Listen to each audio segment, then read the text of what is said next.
What is up, clean freaks and filthy friends alike? Filthy Dan coming at you for a ranking video today. Tonight I'm going to be taking a look back and finally putting to rest the Slumber Party Massacre Trilogy. Oh, that was something interesting to get through. Let's rank these bitches. So, probably no surprise to anybody, coming in at number 3 is going to be the third entry of the trilogy. That is Slumber Party Massacre 3. This one suffers from absolute zero character development. Really very separated type of story that just doesn't feel like it really is cohesive or congruent with the first two films. It really feels like a one and done that just slapped the name of this on here because the killer happened to use a drill and it took place at a slumber party.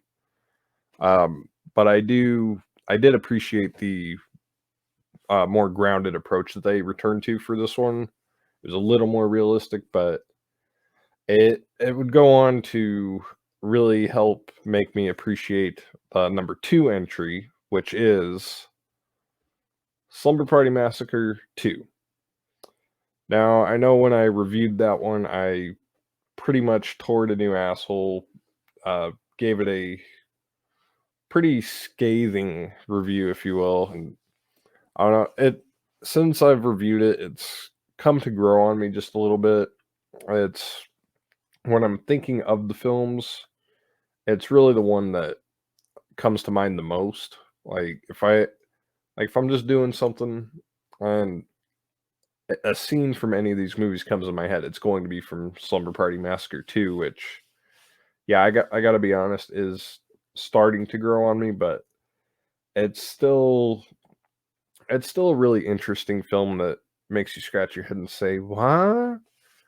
Because I don't know, the whole mixture of Rocky Horror Picture Show and Nightmare on Elm Street, like, just throwing those 2 in a blender, it makes for a really weird, but at the same time unique kind of watch.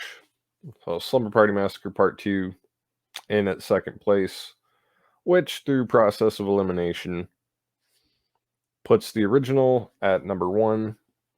Now, I know most people probably would have put this at number 2 because I know Part 2 really has a strong fan base, but the original film, I find, blends the perfect mixture of the serious grounded slasher and incorporates just enough humor in there to keep it going and make it feel fresh for 1982. One particular gag that never is going to get old for me is whenever the girl's opening the fridge and the dead body's just starting to fall out. She keeps closing the fridge and reopening it. And it's like the third time they open it, they actually see the dead body in there. That never gets old.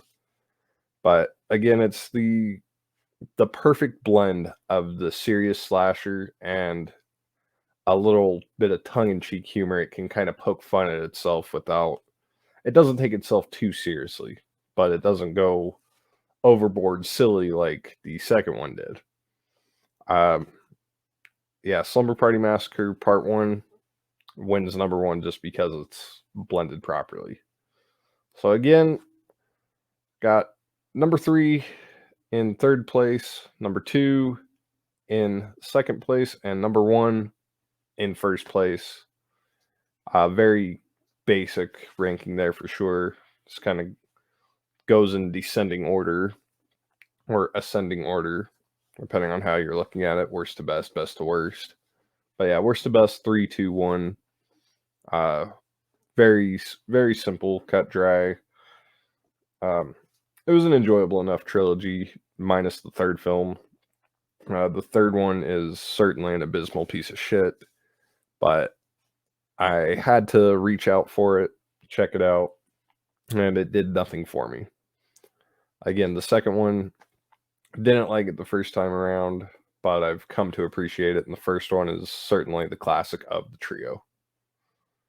Um, Definitely let me know what you guys' rankings are down below. Check out these social media links, and always stay filthy.